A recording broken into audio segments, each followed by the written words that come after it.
It's not fair to expect yourself to function the same on high suffering days as you do on regular days. What do I mean? High suffering days are when your mental or physical health symptoms are flaring. And yet, so many of us expect ourselves to perform at the same output on those days as any other. Honestly, that's kind of cruel because suffering drains energy, so we have less to give to, well, everything. This isn't just emotional, it's physiological. Both mental and physical suffering increase something called allostatic load, the cumulative stress burden on your system.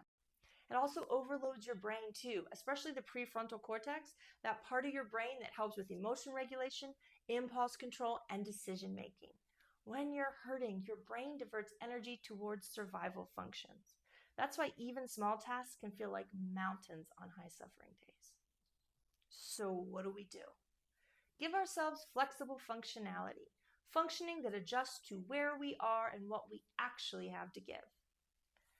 I'm pretty open about my own struggles with depression and anxiety. And for myself, I developed something called the basement floor ceiling model of functioning. It's a system working with ourselves instead of against ourselves. How it works: break your daily expectations into 3 categories: basement, floor, ceiling. Basement is bare minimum, the survival baseline functioning. Floor is a decent day, minimal sparkle, solid functioning. Ceiling is our dream day, the everything is working well today functioning. Let me give you an example from my own life. So my ceiling days. I love Marie Kondo and her organization. On a ceiling day, my clothes would look like they came out of her closet, all folded, neat little packages hung up in color-coded style. I would love to say this happens frequently, and reality is not so much. On a floor day, I use 4 labeled boxes: gym, towels, delicates, every day. I sort my clean laundry into those boxes and slide them under the bed and let it be. This way, at least I know what pile to sort through when I need a t-shirt and the visual clutter is hidden. On a basement day, full truth, I pick up a pair of jeans off the floor, do a sniff test, maybe Febreze them, and put them on and go. I have pants on, I won't get arrested. That's a win. The point is, we match our expectations to our capacity and function accordingly. We partner ourselves. And it's a skill we can learn. Quick story.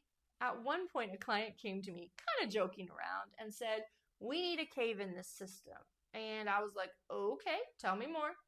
They explained, there are days where you don't function, period. That's the cave. And yeah, I think many of us know exactly what they meant. So we added the cave. That's the red alert space where we aren't even picking up the jeans off the floor, our feet don't even hit the floor. Then another client came to me and said, "You know what we need in this? An elevator. Sometimes when we push for the ceiling, we end up moving down into the basement because we get exhausted. And sometimes if we start with a basement task and give ourselves permission to be where we are, we move up in functioning to floor or even ceiling." They nodded, I nodded, we added an elevator.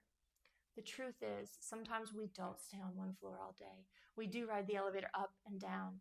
Sometimes it's day by day, more minute by minute.